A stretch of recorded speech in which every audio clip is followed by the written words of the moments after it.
अस्सलामु अलैकुम रहमतुल्लाहि व बरकातुहू। आज आपके साथ होम्योपैथिक डॉक्टर मोहम्मद उमर अकबर और होम्योपैथिक डॉक्टर खुर्रम शोएब साहब और डॉक्टर होम्योपैथिक डॉक्टर आतिफ साहब हैं। शटीका पेन का आप होम्योपैथिक तरीका इलाज से उसे फिज़िकली कैसे आप बेहतर कर सकते हैं। इसमें ये होम्योपैथिक की दवाई है, ये पेन किलर इसमें कॉम्बिनेशन बनाया हुआ है हमने पीके के नाम से। ये डॉक्टर साहब ये आप इसे ना इसमें दवाई डालें, ठीक है। और इसके बाद इसे पेशेंट्स के जहाँ पेन है, इस साइड पे पेन है पेशेंट को, इस पे हमने इसे स्प्रे करना है, ठीक है। करें स्प्रे।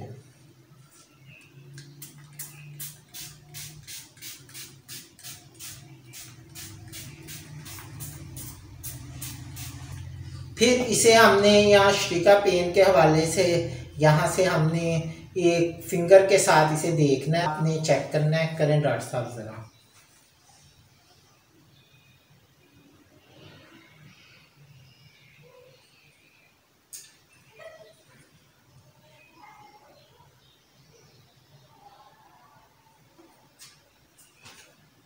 अच्छा, इसमें यहाँ से जो पेशेंट को इस साइड पे पेन हो रही है, ठीक है, इसमें पेशेंट के आपने जो हाथ हैं वो इस तरह और सर बिल्कुल आपने सीधा कर लेना है। इसके बाद इस पे ये होम्योपैथिक दवाई टेंचर, मदर टेंचर आपने लगाने के बाद इसे आपने अच्छी तरह लगाना है, ठीक है। इसे अच्छी तरह लगाने के बाद, ठीक है, तो इसे आपने हल्का सा रब कर लेना है। इसके बाद जो इनकी टांगें हैं, डॉक्टर साहब ज़रा करें इसे आपने ये जो गोडे हैं इसे आपने आपस में जोड़ने के बाद इसे आपने चूकने के साथ लगाना है, ठीक है। ये आप देख रहे हैं, इसे आपने एक दफ़ा चूकने के साथ फिर सीधा कर लेना है। फिर आपने दोबारा इसे जो है वो चूकने के साथ आपने बिल्कुल लगाना है, ठीक है। आपने जब इसमें तीसरी दफ़ा लगाना है तो इसे आपने ज़ोर से चूकने के साथ लगाना है, ठीक है। डॉक्टर साहब इसे झटका नहीं देना, ऐसे दबाना है, ठीक है। फिर पेशेंट को कहना है कि आप अपने कंधे उठाएं, हाँ, अब फिर नीचे करें, फिर उठाएं। जब नीचे कहा जाएगा फिर आपने करने हैं, फिर नीचे कर लें, फिर उठाएं और फिर नीचे कर लें, ठीक है। इसे आपने छोड़ देना है। इस तरह जो है पेशेंट्स के जो है वो उसे शटीका पेन से फौरी तौर पे रिलीफ मिलेगा, ठीक है। डिस्कस करेंगे। सर मैंने ये पूछना था कि C1 से लेकर C7 तक जो है वो मेडिसिन अगर दर्द होती है तो कैलकुलस इंडिका देंगे। बिल्कुल 30 में क्या हमें इसमें लेटरम्योर दे सकते हैं? कैलकुलस है वो इसकी मेन दवाई बनती है। C2, 3, 4 में जो है ना वो बैक पे पेन हो रही होगी पेशेंट को, यहाँ पे बैक पे जो पेन आ रही है उसका जो अगर उसका ताल्लुक ये मोरों से है तो इस पर ये अच्छा काम करेगी, क्योंकि नेटम्योर देने दबाव के ऊपर अच्छा काम बिल्कुल करती है। इसके बाद जो टी आ जाता है, टी में ज़्यादातर मसले नहीं आते। टी में अगर कोई चोट लगी हुई है, कोई फ्रैक्चर है, कोई ऐसा मियाज़म की कोई हिस्ट्री है, कोई टीबी है, कोई ऐसा हड्डियों की कोई प्रॉब्लम है, फिर ही जो है वो इसमें फ़र्क आएगा, ठीक है। इसकी आमतौर पे इसमें जो है आप रेस्टॉक्स, ब्रायोनिया, रूटा, इस तरह जो है ना आप अद्वियात को देख सकते हैं, ठीक है। जब आप नीचे आएंगे तो उसमें कल्केरिया फास, कल्केरिया फ्लोर, ठीक है, वेलरियाना वगैरह आप जो है ना मीफालम जो है ना वो इन अद्वियात को देख सकते हैं जी। तो इस पे कोई इसमें डॉक्टर साहब मैं आपसे ये पूछना चाह रहा था कि तकरीबन सारे जो मोरे हैं, मतलब C से शुरू हो गए L तक और S तक जो एंड पे होता है, सारों का तरीकाकार यही है, मतलब मोरा चढ़ाने का? कोई मोरा नहीं, ये सबका तरीका नहीं है। ये सिर्फ आप शटीका में या L1, 2, 3, 4, 5 में अगर प्रॉब्लम है फिर ये है। C में ये तरीका नहीं है। सही है, चलें ठीक हो गया। मैं ये कंफर्म करना चाहता था आपसे कि इसमें ये तरीका है। ज्यादा प्रॉब्लम या तो नीचे की तरफ आएगी या ऊपर की तरफ आएगी। सेंट्रल जो मोरे हैं उसमें आमतौर पे प्रॉब्लम्स जो है वो नहीं आती।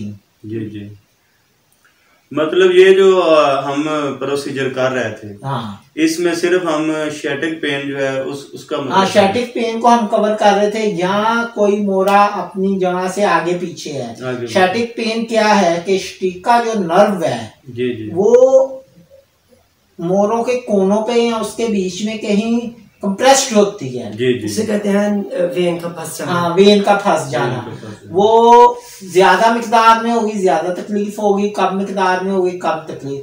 ये दर्द की शिद्दत जो है ये करंट की सूरत पे भी जाती है जी, ठीक है। तो मतलब वो तो उसी हिसाब से होती है ना, जितनी वेन उसमें फंसी होगी शिद्दत भी उतनी होगी। तो एक ये होती है मेरे ख्याल में, जो शदीद पेशेंट कहता है कि मुझे मतलब कोई जहर की गोली दे दो, उसमें ये होता है कि वो सारी फंसी होती है। हाँ नहीं, वो इसमें ये होता है कि बाज का नहीं भी फंसती, जो मोरे है ना इसके कोने निकल आते हैं, कॉर्नर निकल आते हैं। उसके लिए अलामात की रोशनी में आप कैलकेरिया फ्लोर को भी देख सकते हैं। देखें जितनी अद्वियात है बता रहा हूँ, इसे आपने अलामात की रोशनी में देखने हैं। जी जी, सफलिनियम दे सकते हैं, ड्रोस्ट्रा दे सकते हैं, कैलकेरिया फास इस पे देख सकते हैं, रूटा इस पे देख सकते हैं ठीक है, मगर अलामात की रोशनी में। मेडिसिन तो मतलब अलामात की रोशनी में ही होगी। ये थोड़ा सा मतलब ये हमें इस चीज की समझ लगी है कि C1 से लेकर C7 तक कौन सी मेडिसिन पॉसिबल हो सकती है। बिल्कुल एक्सेप्टेशन है कि ये हो सकती जी है। और आगे जो आप बता रहे हैं T12 तक वो कौन सी मेडिसिन है, आगे L5 तक, और S की कौन सी मेडिसिन है, ऐसे ही है। ये अच्छे तरीके से हमने समझा। हाँ, S पे आप ज्यादातर रूटा, रेस्टॉक्स और आर्मी का। अच्छा, इन सारे प्रोसीजर में C1 से लेकर C7, T1 से T12, L1 से L5 या S1, ये इनमें से ग़िज़ा और रहन सहन के ऊपर भी असर करती है। बिल्कुल करती है। इसमें जो है अगर आप बादी चीजें इस्तेमाल कर रहे हैं ठीक है, अगर आप बैठने का आपका अंदाज गलत है, आप कुर्सी पे इस तरह गलत तरीके से बैठ रहे हैं या आपकी कोई खास मूवमेंट है तो इस पे असरअंदाज होगी। इसमें जो प्रैक्टिकली देखा है, अगर हम थोड़ा सा होम्योपैथिक से हट जाएं तो प्रैक्टिकली इसमें ये देखा है कि जो पाए हैं बकरे के, जिसे हम पाए कहते हैं ठीक है, मोंग पाए के नाम से भी होता है, मोंग एक अलग पाए जो है, उसका पानी की तरह का शोरबा, जिसे हम यखनी कह सकते हैं पानी की, यानी कि सालन नहीं कह सकते उसे। अगर आपने एक पूरे बहुत लाइट आंच पे आपने पकाया है और उसका आप शोरबा इस्तेमाल करें तो वो भी हड्डियों पे एक बेहतर काम करता है इन केस ऑफ अगर कैल्शियम की कमी है। स्पाइसी ना हो। हाँ, स्पाइसी नहीं होने चाहिए, स्पाइसी तो मैदा खराब करेगा। ये जो स्टिका पेन है ना, ये आमतौर पे 2-3 वजह से हो जाती है। सुन ले मैं ऐनक भी पकड़ रहा हूँ, ये ऐनक पड़ेगा वो ऐसे ही। अच्छा, ये जो है ये आमतौर पे जो है 2-3 वजह होती हैं। इसमें एक्सीडेंटल भी हो सकती है, आप कहीं कोई वजनी चीज उठा लेते हैं, कोई चीज 20-25 किलो की, फिर भी हो जाती है। उसके बाद जो है इसमें मोरों के कॉर्नर निकल आते हैं, कॉर्नर निकल बढ़ जाते हैं, कॉर्नर मतलब हड्डी बढ़ जाती है, हड्डियां बढ़ जाती हैं, उसकी वजह से निकल आती हैं, ज्यादा वजन नोके बन जाती हैं, नोके बन जाती हैं। जी जी। तो इस पे आज हमारा ये आज का जो लेक्चर था, लेक्चर नहीं था, ये हमारा तबादला ख्याल था डॉक्टरों के माबैन, जिसमें हमारे साथ शिरकत की है डॉक्टर आतिफ साहब ने, डॉक्टर मलक खुर्रम शेब साहब ने, डॉक्टर मोहम्मद उमर अकबर ने। तो आज का हमारा टॉपिक जो था बैक बोन स्पाइनल पे होम्योपैथिक अद्वियात पे था। तो इसके मुतालिक कोई मजीद कोई आपस में हमने कोई क्वेश्चन पूछना है तो वो पूछ लेते हैं। इसमें हम कैलकुलेट ये निकाला, हमने नतीजा हमने ये निकाला है कि L, C और S1 इसके साथ ग़िज़ा का अच्छा होना लाजमी है। आपका रहन सहन भी अच्छा होना लाजमी है। कुर्सी जो डॉक्टर की है वो बैठने वाली अच्छी, अच्छा ये पीएचसी कहती है, उसके टर्म एंड कंडीशन में भी है कि कुर्सी अच्छी होनी चाहिए, इम्पोर्टेंट होनी चाहिए, 20-25 हज़ार रुपए वाली चेयर होनी चाहिए ताकि जो है वो मालिज इजी बैठे।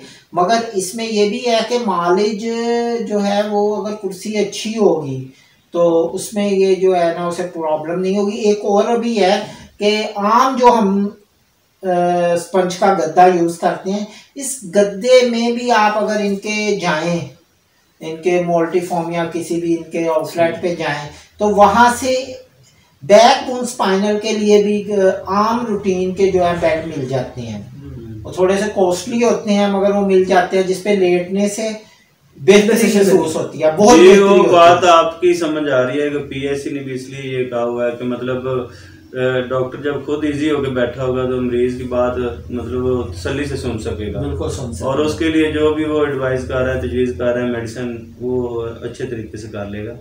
तो खुद वो तकलीफ में बैठा है तो फिर वो तो जान ही छुड़ाएगा। तो पीएससी का ये भी एक अच्छा मतलब काम है। अच्छा, इसमें जो हम इसे क्लोजिंग करते हैं, जो शुरू से लेके एंड तक जो इसमें अद्वियात जिसकी हम सिम्टम्स इब्तदाई तौर पे देखेंगे, उसमें एक काकुलस की देखेंगे, एक रेस्ट्रॉक्स की देखेंगे, आर्निका की देखेंगे, हाइपेरिकम की देखेंगे, संफाइटम की देखेंगे, कल्केरिया फास की देखेंगे, कल्केरिया फ्लोर की देखेंगे, आर्निका की देखेंगे, वेलेरियाना की देखेंगे। ठीक है, तो ये दवाइयाँ मतलब हैं ये बैकबोन जो भी मसाइल होते हैं बैकबोन के, उसके लिए ये दवाइयाँ हैं। ठीक है, तो समझ में आई है काफ़ी चीज़ें। आजकल जो मसला है ना बैकबोन का, वो काफ़ी ज़्यादा लोगों को फैल रहा है। उसकी 3-4-5 जो मेन वजूहात हैं। एक तो ये है कि लोग जो हैं वो जो चारपाइयाँ यूज़ करते हैं वो यानी कि वो बेहतर नहीं क्वालिटी की होती हैं इस लिहाज से। ठीक है, उसके बाद वो बैठने के लिए कुर्सियाँ भी कुछ अच्छी नहीं यूज़ कर रहे, काम की ज्यादती है, कम हो गए हैं, रक्षे हैं तो उसमें शाख का ज्यादा यूज है। जो मोबाइल का यूज है ना, सर्वाइकल में उसकी प्रॉब्लम आती है। आमतौर पे जो हम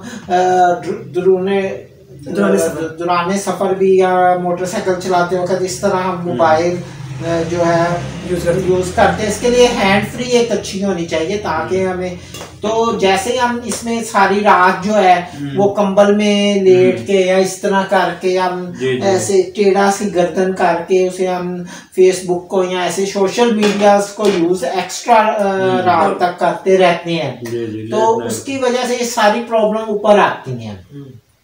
जो हमारे नीचे आ रही हैं सर्वाइकल लिम्बरल में, वो आ रही हैं बैठे रहने की वजह से। हम गैर मेयारी कुर्सी पे बैठते हैं या गैर मेयारी या मोटरसाइकिल है तो उसके शाख खराब हैं।